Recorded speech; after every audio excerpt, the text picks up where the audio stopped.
बचाया, बचाने यीशु दुनिया में आया। पापिन को आना बचाया, बचाने यीशु दुनिया में आया।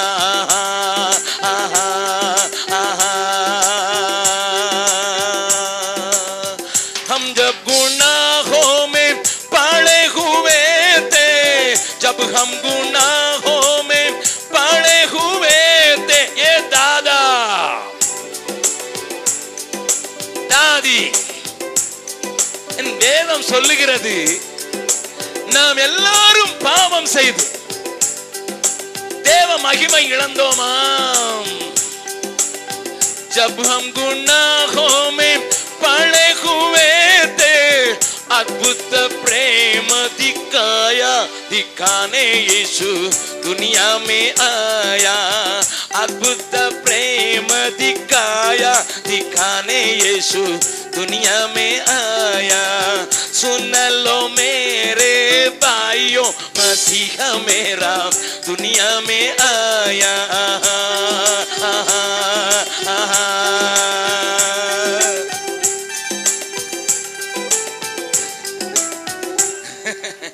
நீங்களே விட மாட்டீங்க ராத்திரி முழுதும்। ஹல்லேலூயா। இந்த பாட்டு ராத்திரி முழுதும் பாடலாம்। இயேசு கிறிஸ்து பற்றிய காரியம் அப்படியே பாட பாட வெளியே இருந்த போலீஸ்காரன் ஆட ஆரம்பிச்சிட்டான், 25 பேர்।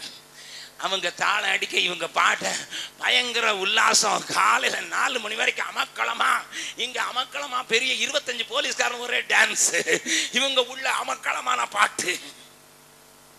காலையில் டிஎஸ்பி வந்தார், கர்த்தருக்கு பிரியமானது செய்தா என்ன நடக்கும்?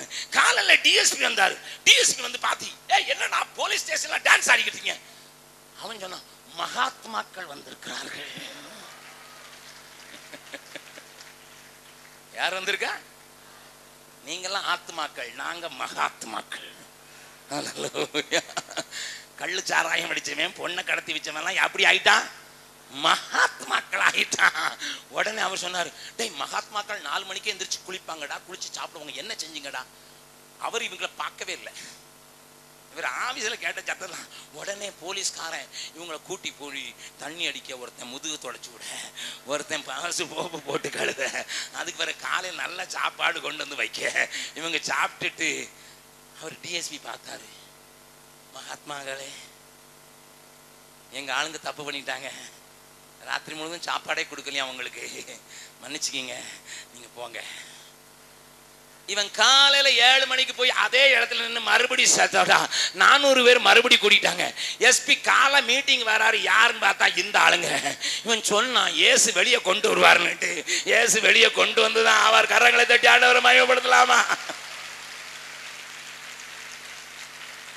நீ கர்த்தருக்கு பிரியமான ஆராதனையை ஜெயிலுக்குள்ள பண்ணினாலும் என் கர்த்தர் உன்னை உயர்த்துவா।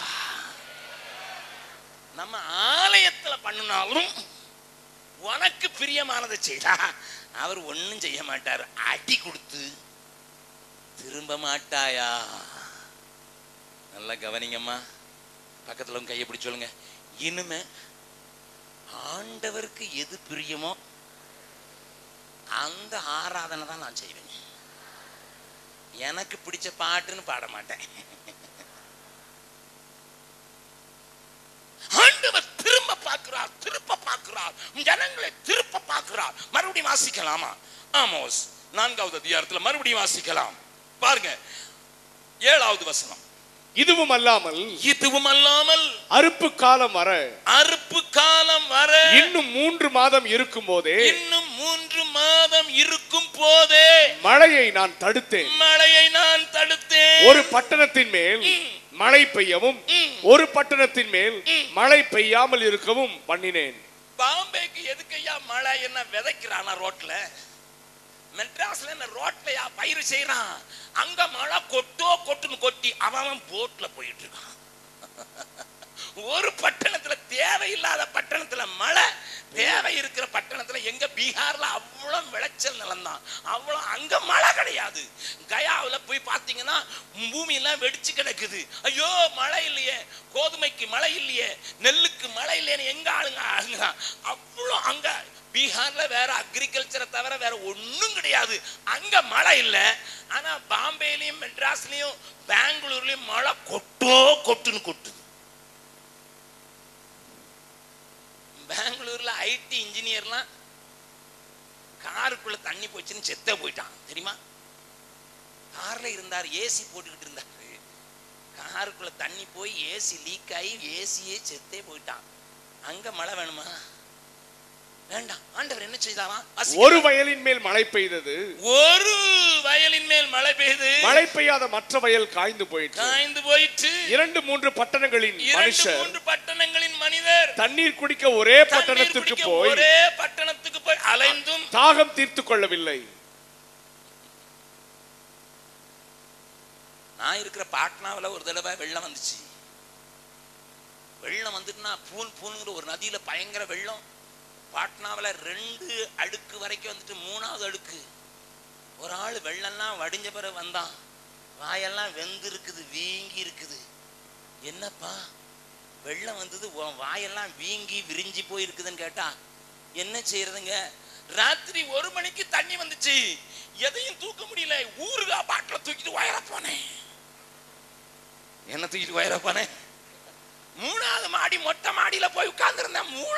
3 நாளும் தாகம் எடுக்குது. சுத்தி தண்ணி இருக்க குடிக்க முடியாது. ஏன்னா நாய் மிதக்குது, கழுத மிதக்குது, பெண மிதக்குது, எலி மிதக்குது. அதை எப்படி குடிக்கிறது?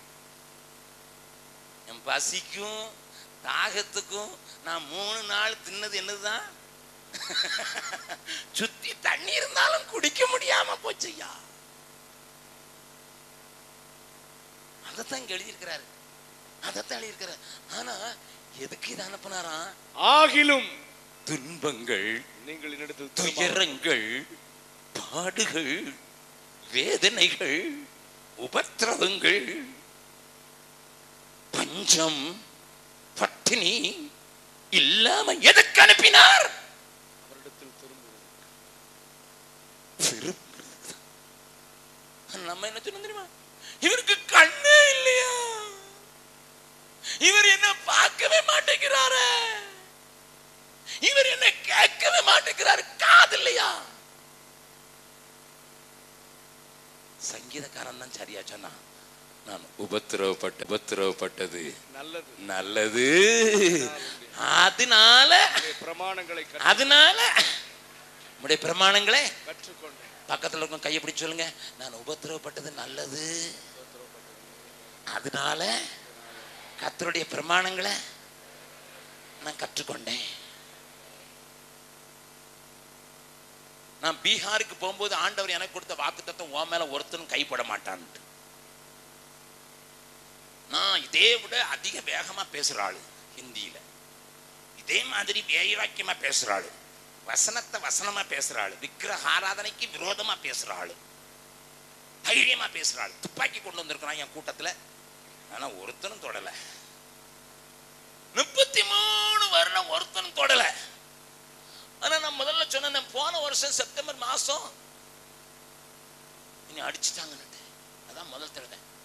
என்கிட்ட எல்லாரும் கேட்டாங்க, அண்ணா அண்ணா நீங்க தானே சொன்னீங்க, ஆண்டவர் சொன்னாரு உங்க மேல ஒருத்தனும் கை போடல, எதுக்கு கை போட்டான்? நான் சொல்றேன் கேளுங்க, நல்லா கவனிங்க. நான் ஜூன் மாசமும் ஜூலை மாசமும் வெளிநாட்டுக்கு போனேன். ஜூன் மாசம் ஆரம்பிச்சேன், 1 வாரம் லண்டனுக்கு போனேன். என் கழுத்துல ஒரு பயங்கரமான வலி. எனக்கு சும்மா நின்று பிரசங்கம் பண்ண முடியாது, நீங்க பார்த்தாலே தெரிஞ்சிருக்கும். இப்படியே நின்று கேட்கிறேன், ஏன்னா லேசா திரும்பினா கூட இழுக்குது பழிச்சுன்னு. 6 நாள் ஊழியம். இதை பார்த்த உடனே ஒரு சகோதரன் ராமச்சந்திரன், ஒரு சகோதரன் சேலத்தை சேர்ந்தவர் தான், சாரி தர்மபுரியை சேர்ந்தவர்.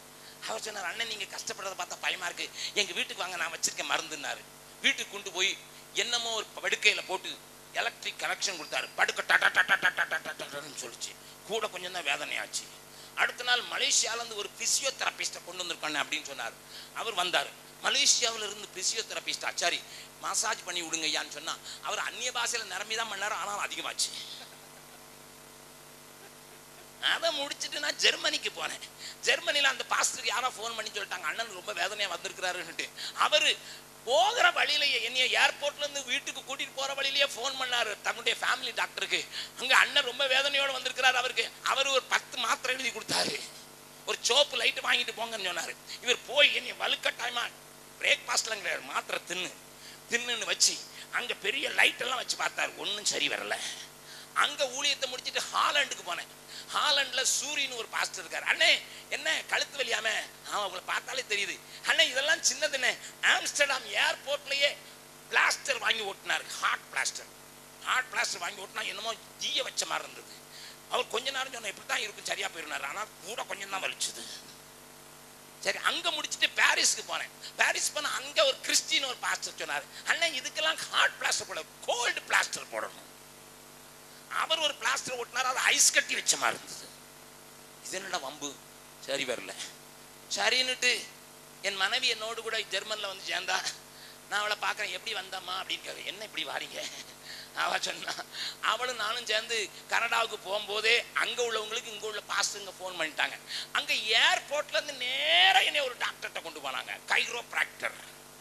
அவர் 10 எக்ஸ்ரே, தலையில இருந்து கால் வரைக்கும் 10 எக்ஸ்ரே எடுத்துட்டு அவர் ஒரு பெரிய ஸ்பெஷல் டேபிள்ல போட்டு டப் டிப்புக்குன்னு உடைச்சு பார்த்தாரு. 10 நாள் உடைச்சாரு, ஒன்னும் சரி வரல. 6 தேசத்துலயும் மருந்து உதவாத பெரிய பெரிய வைத்தியர்களால முடியாத நான் இந்தியாவுக்கு திரும்பி வந்த அதே வேதனையோட சத்ருவை கொண்டு ஒரு அடி அடிச்சாரு, எல்லாம் சரியா போச்சுது. ஹல்லேலூயா. ஒரு ஃபீஸ் வாங்காம ஒரு காரியம் செய்யாம நடந்ததெல்லாம் நன்மைக்கே நன்றி சொல்லி மகிழ்வேன் இன்றைக்கே. நடப்பதெல்லாம் நன்மைக்கே நன்றி சொல்லி மகிழ்வேன் இன்றைக்கே. நன்றி நன்றி நன்றி நன்றி எல்லாம் நன்மைக்கே நன்றி. எல்லாரும் பாடலாமா? எல்லாம் நன்மைக்கே நன்றி. நடந்ததெல்லாம் நன்மைக்கே நன்றி சொல்லி மகிழ்வேன் இன்றைக்கே. நடப்பதெல்லாம் நன்மைக்கே நன்றி சொல்லி மகிழ்வேன் இன்றைக்கே. நன்றி நன்றி நன்றி நன்றி எல்லாம் நன்மைக்கே நன்றி நன்றி நன்றி எல்லாம் நன்மைக்கே நன்றி. தீமைகளை நன்மையாக மாற்றினீ, துன்பங்களை இன்பமாக மாற்றினீ. பாடலாமா? தீமைகளை நன்மையாக மாற்றினீ, துன்பங்களை இன்பமாக மாற்றினீ. நன்றி நன்றி நன்றி நன்றி எல்லாம் நன்மைக்கே நன்றி நன்றி நன்றி எல்லாம் நன்மைக்கே நன்றி. நடந்ததெல்லாம் நன்மைக்கே நன்றி சொல்லி மகிழ்வேன். நன்றி நன்றி எல்லாம் நன்மைக்கே நன்றி. எப்படியாயிலும் என் பக்கத்துல திரும்ப மாட்டீர்களோ? ஆனா வசனம் சொல்லுது, 8வது வசனத்தின் பின்பகுதி, ஆகிலும் நீங்கள் என்னிடத்தில் திரும்பாமல் போனீர்கள். 9வது வசனத்தை வாசிங்க. கருக்காயினாலும் விஷப்பணியினாலும் உன்னை தண்டித்தேன், உங்களை தண்டித்தேன். உங்கள் சோலைகளிலும் திராட்சை தோட்டங்களிலும் அத்தி மரங்களிலும் ஒலிவ மரங்களிலும் மிகுதியானதை பச்சை புழு அரித்து போட்டது. விஷப்பனி, பலவிதமான வியாதிகள், பலவிதமான குறைச்சல்கள், கிடைக்க போகுதுன்னு நினைக்கும் போது கிடைக்காம போயிடுச்சு. அறுக்க போறேன்னு சொல்லும் போது புழு தின்னுடுச்சு. ஐயோ பெரிய லாபம் வரப்போகுதுன்னு நினைக்கும் போது இல்லாம போச்சு.